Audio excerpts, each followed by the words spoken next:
সুপ্রিয় চাকরি প্রত্যাশী ভাই বোনেরা, আপনাদের সকলকে লার্নিং পাওয়ার বিডি ইউটিউব চ্যানেলের পক্ষ থেকে শুভেচ্ছা জানিয়ে কর্মসংস্থান ব্যাংকে কতজন নিয়োগ পেতে যাচ্ছে, কবে থেকে আবেদন শুরু করা যাবে, কবে আবেদনের শেষ দিন, কত টাকা আবেদন ফি তার বিস্তারিত জানাবো আজকের ভিডিওতে।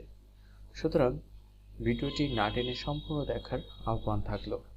ভিডিওটি সম্পূর্ণ দেখলে আপনারা বুঝতে পারবেন কর্মসংস্থান ব্যাংকে কিভাবে আবেদন করতে হবে। আর একটি কথা বলে রাখি, যারা আমার চ্যানেলে নতুন তারা অবশ্যই আমার চ্যানেলটি সাবস্ক্রাইব করে আমার সাথে থাকবেন। তো দেখুন নিয়োগের বিস্তারিত। কর্মসংস্থান ব্যাংক এটি হচ্ছে রাষ্ট্র মালিকানাধীন একটি আর্থিক প্রতিষ্ঠান। এর নিজস্ব ওয়েবসাইট হচ্ছে www.kb.gov.bd। নিয়োগ বিজ্ঞপ্তি প্রকাশিত হয়েছে 29 ডিসেম্বর 2021, কিন্তু 29 ডিসেম্বর 2021-এ নিয়োগ বিজ্ঞপ্তি প্রকাশিত হলেও এই 29 ডিসেম্বরে কেউ আবেদন করা শুরু করতে পারবে না। কবে থেকে আবেদন করা যাবে সেটার বিস্তারিত আমি জানিয়ে দেব, ততক্ষণে ধৈর্য ধরে আমার সাথে থাকুন। কর্মসংস্থান ব্যাংকের নিম্নোক্ত শূন্যপদে সরাসরি নিয়োগের উদ্দেশ্যে বাংলাদেশি নাগরিকদের নিকট হতে অনলাইনে দরখাস্ত আহ্বান করা যাচ্ছে। এখানে যে পদে আবেদন করা যাবে সেটি হচ্ছে ডাটা এন্ট্রি অপারেটর। বেতন গ্রেড 14, বেতন স্কেল হচ্ছে 10,200 থেকে 24,680। সব থেকে ইন্টারেস্টিং বিষয় যেটা, এখানে 177 জনকে নিয়োগ করা হবে, অর্থাৎ বড় ধরনের একটা চাকরির নিয়োগ বিজ্ঞপ্তি। শিক্ষাগত যোগ্যতা কি লাগবে আসুন জেনে নেই। কোনো স্বীকৃত বোর্ড হতে উচ্চ মাধ্যমিক সার্টিফিকেট বা সমমানের পরীক্ষা উত্তীর্ণ, টাইপিংয়ে প্রতি মিনিটে ইংরেজিতে 28 ও বাংলায় 20 শব্দের গতি এবং কম্পিউটার বা ডাটা এন্ট্রি সংক্রান্ত অনন্য 6 মাসের প্রশিক্ষণ গ্রহণের সনদসহ নিয়োগকারী কর্তৃপক্ষ কর্তৃক গৃহীত স্ট্যান্ডার্ড অ্যাপটিটিউড টেস্টে উত্তীর্ণ হতে হবে। তাহলে দেখা গেল এখানে অবশ্যই আপনাকে 6 মাসের কম্পিউটার প্রশিক্ষণের সার্টিফিকেট থাকতে হবে। শুধু সার্টিফিকেট থাকলেই হবে না, আমাদের অনেকেরই সার্টিফিকেট রয়েছে কিন্তু আমাদের বাংলা এবং ইংরেজিতে লেখার গতি নেই। আর বাংলা এবং ইংরেজিতে লেখার গতি যদি না থাকে তাহলে পরীক্ষায় টিকলেও এই যে প্র্যাকটিক্যাল পরীক্ষা যেটা হয়ে থাকবে কম্পিউটারে, সেটাতে যদি আপনারা না টেকেন তাহলে চাকরি হবে না। সুতরাং ইংরেজিতে আপনাদের প্রতি মিনিটে 28 শব্দ লেখার গতি এবং বাংলায় 20 শব্দ লেখার গতি থাকতে হবে। তো আবেদন ফর্ম পূরণ এবং পরীক্ষায় অংশগ্রহণের ক্ষেত্রে নিম্নলিখিত শর্তাবলী অত্যাবশ্যকীয়ভাবে অনুসরণীয়। ও লেভেল ও এ লেভেল পাস হলে দেশীয় সংশ্লিষ্ট শিক্ষা বোর্ড হতে ইস্যুকৃত সমমান সার্টিফিকেট অনুযায়ী ডিগ্রি ও ফলের শ্রেণী, বিভাগ, জিপিএ, সিজিপিএ উল্লেখসহ তথ্য প্রদান করতে হবে। তো এখানে যারা ইন্টার পাস করেছেন বা ও লেভেল বা এ লেভেল থেকে পাস করে এসেছেন তারা অবশ্যই চাকরিতে অ্যাপ্লাই করতে পারবেন। ন্যূনতম যোগ্যতা হচ্ছে উচ্চ মাধ্যমিক সার্টিফিকেট বা সমমানের পরীক্ষা উত্তীর্ণ হতে হবে। বয়সের ক্ষেত্রে বলা হয়েছে 25/09/2020 তারিখে মুক্তিযোদ্ধা সন্তান এবং প্রতিবন্ধী প্রার্থী ব্যতীত সকল প্রার্থীর ক্ষেত্রে সর্বোচ্চ 30 বছর, মুক্তিযোদ্ধা সন্তান এবং প্রতিবন্ধী প্রার্থীদের ক্ষেত্রে সর্বোচ্চ 32 বছর। অর্থাৎ মুক্তিযোদ্ধা সন্তান এবং প্রতিবন্ধী যদি হয়ে থাকে তাহলে 32 বছর পর্যন্ত বয়স যাদের হয়েছে তারা অ্যাপ্লাই করতে পারবে। আর বয়স প্রমাণের ক্ষেত্রে কোনো এফিডেভিট গ্রহণ করা হবে না। তো এবার আবেদন কোথা থেকে করবেন বা আবেদন ফর্ম যেটা রয়েছে অ্যাপ্লিকেশন ফর্ম সেটা কোথায় পাবেন?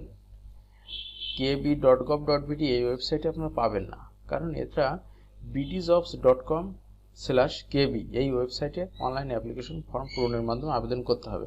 কিভাবে আবেদন করতে হবে আমি আপনাদেরকে এই ফর্মে যে আবেদন করার নিয়মাবলী দেখিয়ে দিব। আগে থেকে বলে রাখি, এই আবেদনটি পূরণ করে সাবমিট করলেই আপনাকে টাকা পরিশোধ করতে হবে। এখন কত টাকা পরিশোধ করতে হবে? আবেদন ফি হচ্ছে 350 টাকা, যেটা অফারের যোগ্য। অনলাইন সার্ভিস চার্জ হচ্ছে 4 টাকা, অর্থাৎ 354 টাকা আপনাকে মোবাইল ফিনান্সিয়াল সার্ভিস অর্থাৎ নগদ লিমিটেডের মাধ্যমে প্রদান করতে হবে। আপনাদের অবশ্যই নগদ অ্যাকাউন্ট থাকতে হবে, আর নগদ অ্যাকাউন্ট যদি না থাকে তাহলে যার নগদ অ্যাকাউন্ট আছে তার নগদ অ্যাকাউন্টের মাধ্যমে আপনার এই পরীক্ষার ফি এবং অনলাইন সার্ভিস চার্জ এটা পরিশোধ করতে হবে। প্রার্থীদেরকে প্রাথমিকভাবে কোনো কাগজপত্র প্রেরণ করতে হবে না। এমসিকিউ লিখিত স্ট্যান্ডার্ড অ্যাপটিটিউড পরীক্ষা উত্তীর্ণ প্রার্থীদের নিকট হতে আবেদনে বর্ণিত তথ্যাবলী সমর্থনে প্রথম শ্রেণীর গেজেটেড কর্মকর্তা, প্রথম শ্রেণীর ব্যাংক কর্মকর্তা কর্তৃক সত্যায়িত নিম্নলিখিত সনদপত্র বা কাগজপত্রের অনুলিপি আহ্বান করা হবে। দাখিলকৃত সনদপত্র বা কাগজপত্রের সঠিকতা যাচাই সাপেক্ষে তাদের মৌখিক পরীক্ষার জন্য ডাকা হবে। 4 কপি রঙিন পাসপোর্ট সাইজ ছবি লাগবে। অনলাইন পূরণকৃত আবেদনপত্রের অ্যাপ্লিকেশন কপি লাগবে। শিক্ষাগত যোগ্যতা সম্পর্কিত সকল প্রকার মূল বা সাময়িক সনদপত্র, কম্পিউটার বা ডাটা এন্ট্রি সংক্রান্ত অন্যান্য 6 মাসের প্রশিক্ষণ গ্রহণের সনদপত্র, সংশ্লিষ্ট ইউনিয়ন পরিষদের চেয়ারম্যান ও পৌরসভার মেয়র বা সিটি কর্পোরেশনের কাউন্সিলর কর্তৃক প্রদত্ত নাগরিক সনদপত্র। আর যারা মুক্তিযোদ্ধার পুত্র বা কন্যা সন্তান রয়েছে তাদের অবশ্যই মুক্তিযোদ্ধা সনদপত্র লাগবে। প্রার্থীর সাথে মুক্তিযোদ্ধার সম্পর্ক উল্লেখ পূর্বক প্রথম শ্রেণীর গেজেটেড কর্মকর্তা এবং সংশ্লিষ্ট ইউনিয়ন পরিষদের চেয়ারম্যান, পৌরসভার মেয়র বা সিটি কর্পোরেশনের কাউন্সিলর কর্তৃক প্রদত্ত প্রত্যয়নপত্র থাকতে হবে। এতিম প্রার্থীর ক্ষেত্রে সমাজসেবা অধিদপ্তর কর্তৃক রেজিস্ট্রিকৃত এতিমখানা, শিশু সদন কর্তৃক প্রদত্ত সনদপত্র থাকতে হবে। প্রতিবন্ধী প্রার্থীর ক্ষেত্রে উপযুক্ত কর্তৃপক্ষ কর্তৃক প্রদত্ত সনদপত্র। আনসার ও গ্রাম প্রতিরক্ষা বাহিনীর সদস্যদের ক্ষেত্রে সংশ্লিষ্ট প্রার্থী আনসার ও গ্রাম প্রতিরক্ষা বাহিনীর সদস্য এ মর্মে জেলা আনসার অ্যাডজুট্যান্ট কর্তৃক প্রদত্ত সনদপত্র। উপজাত প্রার্থীদের ক্ষেত্রে উপযুক্ত কর্তৃপক্ষ কর্তৃক প্রদত্ত সনদপত্র এবং এমসিকিউ ও লিখিত পরীক্ষার প্রবেশপত্রের ফটোকপি। প্রার্থীদের এমসিকিউ লিখিত স্ট্যান্ডার্ড অ্যাপটিটিউড এবং পরীক্ষার যে মৌখিক পরীক্ষার অংশগ্রহণ হবে এই অংশগ্রহণ অবশ্যই আপনাদেরকে করতে হবে। চাকরিরত প্রার্থীদের ক্ষেত্রে যথাযথ কর্তৃপক্ষের অনুমতি গ্রহণ করে আবেদন করতে হবে এবং অনুমতিপত্র মৌখিক পরীক্ষার সময় অবশ্যই প্রদর্শন করতে হবে। মৌখিক পরীক্ষার সময় অবশ্যই সকল সনদপত্রের মূল কপি প্রদর্শন করতে হবে। মৌখিক পরীক্ষার সময় অবশ্যই আপনারা সকল মূল যে সনদপত্র রয়েছে সেগুলো অবশ্যই দাখিল করবেন, কারণ মৌখিক পরীক্ষার সময় যদি এগুলো না দেখানো যায় তাহলে চাকরিটা হওয়ার পসিবিলিটি কমে যায়। তো অনলাইনে কিভাবে আবেদন করবেন আসুন দেখে নিই। অনলাইনে আবেদন শুরু হয়েছে 05/01/2022 এবং আবেদন করা যাবে 25/01/2022 তারিখ রাত 11:59 পর্যন্ত। আর শুরু হয়েছে 5 জানুয়ারি 2022 সকাল 10টায়। তো দেখেন আপনারা কিভাবে আবেদন করবেন আমি সেটাই দেখিয়ে দিচ্ছি। আবেদন করার জন্য আপনারা অবশ্যই এখানে bdjobs.com/kb bdjobs.com/kb যে দেখতে পাচ্ছেন, আপনারা অবশ্যই এরকমটা লিখে গুগলে সার্চ দিবেন। আমি সার্চ দিলাম। সার্চ দিলে দেখুন এরকম একটা ইন্টারফেস চলে আসবে। এই ইন্টারফেসে দেখা যাচ্ছে যে রয়েছে ডাটা এন্ট্রি অপারেটর, ডেডলাইন জানুয়ারি 25, 2022 11:59 পর্যন্ত, অর্থাৎ 25 তারিখ লাস্ট ডেট এই চাকরিতে আবেদন করার জন্য। এখানে ভিউ জব ডিটেলস, অর্থাৎ এতক্ষণে আমি যেটি আপনাদেরকে পড়ে শোনালাম সেই ইনফরমেশনটা এই ভিউ জব ডিটেলসের মধ্যে পেয়ে যাবেন। আর অ্যাপ্লাই নাওতে যদি ক্লিক করেন তাহলে আপনারা এখান থেকে অ্যাপ্লাই করতে পারবেন। তো কিভাবে অ্যাপ্লাই করতে হবে চলুন দেখে নেই। এখানে অ্যাপ্লাই নামে আমি এখন ক্লিক করছি। ক্লিক করলে আমার এরকম একটা ইন্টারফেস সকলেরই আসবে। এখানে বলা হয়েছে have you already applied for data entry operator, আপনি কি ডাটা এন্ট্রি অপারেটরের জন্য আবেদন করেছেন তাই বলছে। যদি আপনি করে থাকেন তাহলে ইয়েস, আর যদি না করেন তাহলে নো। অবশ্যই আমরা করিনি, এই জন্য নোতে ক্লিক করব। তারপরে লেখা আছে যে if you have your CV with BDJobs you can import that into this system. Would you like to import your CV from BDJobs? যদি BDJobs এ আপনার CV আপলোড করা থাকে তাহলে আপনি ইউজ দিবেন, আর যদি সিভিটা এখান থেকে ইম্পোর্ট করতে না চান তাহলে নোতে ক্লিক দিবেন। তা আমি যেটা বেটার মনে করছি সেটা হচ্ছে নোতে ক্লিক দেওয়া। আর যদি আপনার সিভিটা প্রপার থাকে, ওখানে প্রপারলি আপলোড করা থাকে বা কাস্টমাইজ করা থাকে তাহলে এখানে ইউজ দিবেন, আদারওয়াইজ নো। তো আমি নোটাকে প্রিফার করছি, নো দিলাম। নেক্সট এখানে এসেছে চুজ ফাইল। এই চুজ ফাইল থেকে অবশ্যই আপনারা আপনাদের নিজেদের ছবিটাকে দিবেন, যেটা সাইজ হবে 300x300 আর যেটা 1 MB এক্সিড করবে না। তো এখানে ছবিটা দিবেন। এখানে ক্লিক করলে আপনাদের কম্পিউটার বা মোবাইলের যেখানে ছবি রাখা আছে সেই জায়গা থেকে ছবিটাকে সিলেক্ট করে দিতে পারবেন। তো দেখেন আমি এখানে সিলেক্ট করে দিলাম, এই যে হচ্ছে আমার ছবি। এখান থেকে ক্রপ করা যাবে, ক্যান্সেল করা যাবে, যে কোনো একটা করতে পারবেন। তো এরপর আসছে সিগনেচার আপলোড করার জায়গা। এই জায়গায় আপনারা সিগনেচার আপলোড করবেন, সেম ভাবেই সিগনেচার আপলোড করে এখানে আপনাদের ইনফরমেশন দিবেন। এবার দেখেন অ্যাপ্লিক্যান্টস নেম, এখানে আপনি নিজের নাম লিখবেন, আপনার নাম যা তাই লিখবেন। আমি দেখেন আমার নামটা লিখছি এখানে। তারপরে ফাদার্স নেম লিখবেন, জেন্ডার লিখবেন, ম্যারিটাল স্ট্যাটাস, ম্যারিড হলে ম্যারিড, আনম্যারিড হলে unmarried, nationality Bangladeshi, blood group দিবেন আপনাদের যার যে ব্লাড গ্রুপ সেটা দিবেন, কন্ট্যাক্ট মোবাইল নম্বর অর্থাৎ আপনার নিজের যে ব্যক্তিগত মোবাইল নম্বর আছে সেটি এখানে দিবেন। আর প্রেজেন্ট অ্যাড্রেসটা এখানে অবশ্যই আপনারা ফিল আপ করে দিবেন। প্রেজেন্ট অ্যাড্রেস দেওয়ার পরে এখানে চাচ্ছে প্রেজেন্ট ডিস্ট্রিক্ট, অর্থাৎ আপনি যে জেলা থেকে আবেদন করছেন বা আপনার নিজের জেলা যেটি সেটি এখানে দিয়ে দিবেন। তারপর মাদার্স নেম এখানে দিবেন, ডেট অফ বার্থ যার যেটা এখানে ডে দিবেন, তারপরে মান্থ দেওয়ার অপশন রয়েছে মান্থ, তারপরে ইয়ার দিবেন। তারপরে রিলিজিয়ান আপনি যে রিলিজিয়ানের সেটা দিবেন, এখানে ইসলাম, হিন্দু, খ্রিস্টানিটি, বুদ্ধিস্ট যার যেটা আছে সেটা এখানে দিবেন। তারপর ন্যাশনাল আইডি যে নম্বরটা রয়েছে আপনাদের সেটা অবশ্যই এখানে দিবেন। ইমেল যার আছে সে দিবেন, আদারওয়াইজ দেওয়ার দরকার নেই। ন্যাশনাল আইডি যদি থাকে তাহলে দিবেন, আর যদি না থাকে তাও দেওয়ার দরকার নাই, কারণ এটা বাধ্যতামূলক করা নাই। যেগুলো আপনাদের স্টার চিহ্ন দেওয়া আছে দেখছেন এখানে লাল একটা স্টার দেওয়া আছে, এগুলো অবশ্যই আপনাকে দিতে হবে। ইমার্জেন্সি কন্ট্যাক্ট নাম্বার, অর্থাৎ এখানে যে কন্ট্যাক্ট নাম্বারটা দিয়েছেন সেটা তো আপনার সবটাই ইমার্জেন্সি হতে পারে বা কারোটা দেখা গেল একটা অপশনাল থাকে, মানুষের 2-3টা সিম থাকতে পারে। তো যে সিমে আপনাকে সবসময় পাওয়া যাবে সেই ইমার্জেন্সি কন্ট্যাক্ট নাম্বারটা এখানে দিতে হবে। অর্থাৎ প্রথমে যেটা দিয়েছেন এটা যদি বন্ধও থাকে তাহলে একটা ইমার্জেন্সি মানুষের কিন্তু থাকে যে কোনো সময় সেটা অফ থাকে না, তো সবসময় যেটা খোলা থাকে সেটা এখানে দিবেন। পার্মানেন্ট অ্যাড্রেস অর্থাৎ আপনার যে স্থায়ী ঠিকানা সেটা এখানে দিবেন। আর প্রেজেন্ট অ্যাড্রেস ভিন্ন হতে পারে, প্রেজেন্ট অ্যাড্রেস যার যেটা সেটা দিবেন, পার্মানেন্ট অ্যাড্রেসটাও যার যেটা সেটা দিবেন। এবার হোম ডিস্ট্রিক্ট, এখানে হোম ডিস্ট্রিক্টটা সিলেক্ট করবেন। আগে দিয়েছিল যে প্রেজেন্ট ডিস্ট্রিক্ট, আপনি বর্তমানে কোথায় থাকেন সেই ডিস্ট্রিক্ট, আর এবার দিয়েছে হোম ডিস্ট্রিক্ট। তো হোম ডিস্ট্রিক্ট নিজের জেলাটা দিবেন, থানা বা পুলিশ স্টেশন এটাও নিজের যেটা আছে সেটাই দিবেন।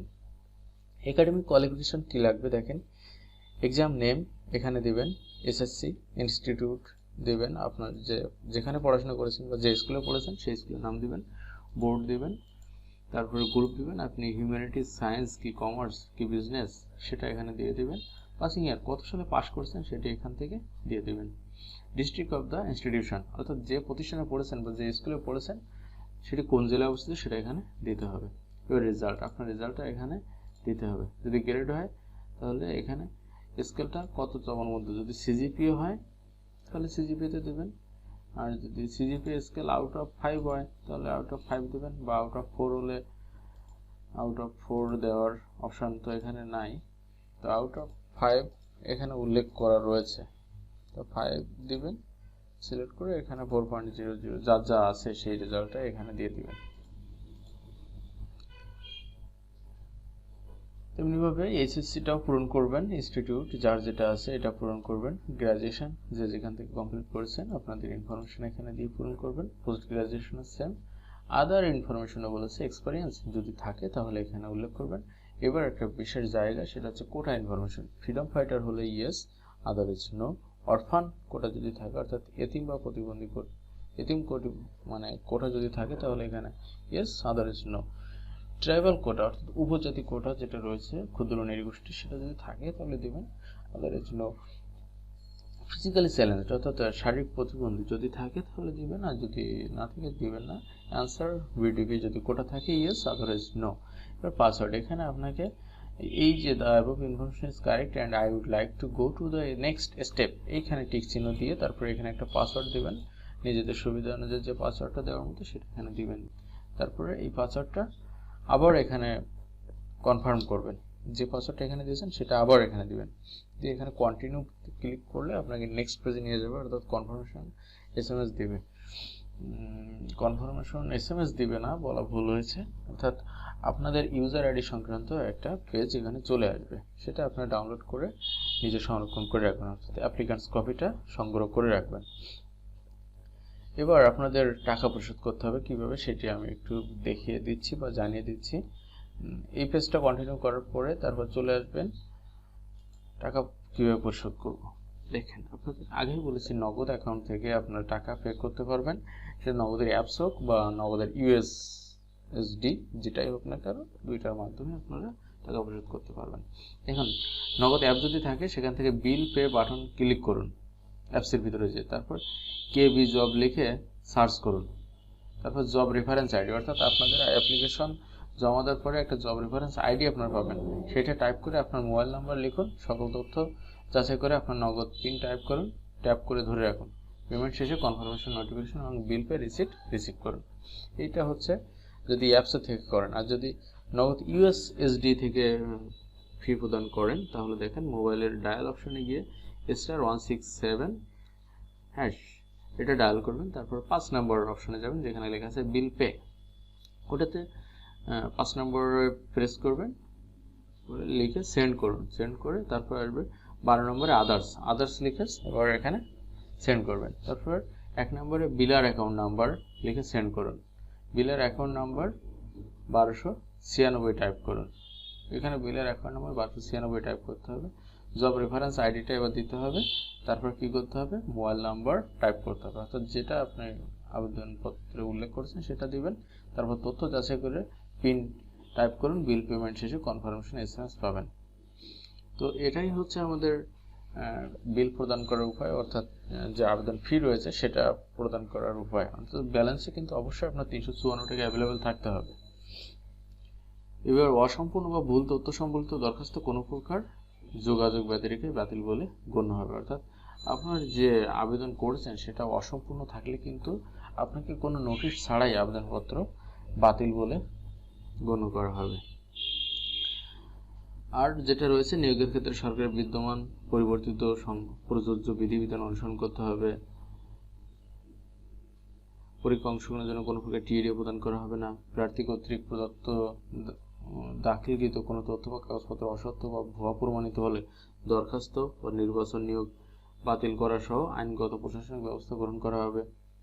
কোনো কারণ দর্শানোর ব্যতিরেকে যে কোনো বা সকল আবেদন বাতিল, গ্রহণ বা পদের সংখ্যা হ্রাস বৃদ্ধি করার অধিকার কর্তৃপক্ষ সংরক্ষণ করেন। নিয়োগ সংক্রান্ত কোনো বিষয়ে কর্তৃপক্ষের সিদ্ধান্ত চূড়ান্ত বলে গণ্য হবে। নিয়োগ সংক্রান্ত যাবতীয় তথ্য bdjobs.com/kb এবং কর্মসংস্থান ব্যাংকের ওয়েবসাইটে পাওয়া যাবে। তো এই ছিল নিয়োগ বিজ্ঞপ্তির বিস্তারিত। এটি অনেক বড় একটা নিয়োগ বিজ্ঞপ্তি, কারণ এখানে টোটালি 157 জনকে নিয়োগ করা হবে। এটা একটা বড় সুযোগ আপনারা যারা চাকরি প্রত্যাশী রয়েছেন, তো এই সুযোগটিকে কাজে লাগাবেন। আর আমার ভিডিওটি যদি ভালো লাগে লাইক, কমেন্ট, শেয়ার করবে এবং অবশ্যই চ্যানেলটি সাবস্ক্রাইব করে আমার সাথে থাকবেন, তাহলে এরকম ধরনের বড় বড় কোনো চাকরির সার্কুলার আসলেই আমার চ্যানেলের মাধ্যমে আপনারা জানতে পারবেন। তো সবাই ভালো থাকবেন, সুস্থ থাকবেন, ধন্যবাদ সকলকে। আর আমি এই ওয়েবসাইটের লিঙ্কটি bdjobs.com/kb এই লিঙ্কটি আপনাদেরকে আমি দিয়ে দিব আমার ভিডিও ডেসক্রিপশানে।